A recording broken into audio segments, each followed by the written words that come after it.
Λοιπόν, και καλώς ήρθατε μάγκες στο κανάλι μου. Πρώτο βίντεο.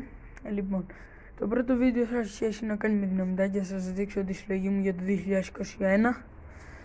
Δεν είναι ολοκληρωμένη, θα πάρω κι άλλα. Θα πάρω με φύσο και δυναμίτες.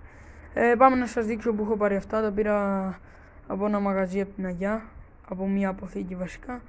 Λοιπόν, έχουμε εδώ πέρα Explosive One, 9 κουτάκια, 40 το καθένα μέσα. Εντάξει, θα έλεγα είναι αρκετά καλά για την τιμή τους.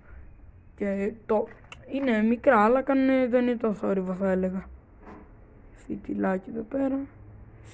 Λοιπόν, μετά έχω Dragon X, 12 τεμάχια.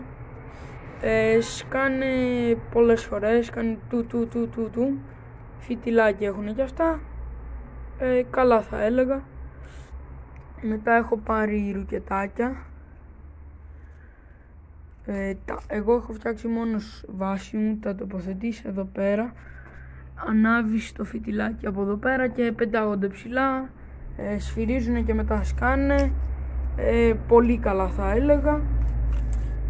Κοιτάξτε, αυτή ήταν η συλλογή μου.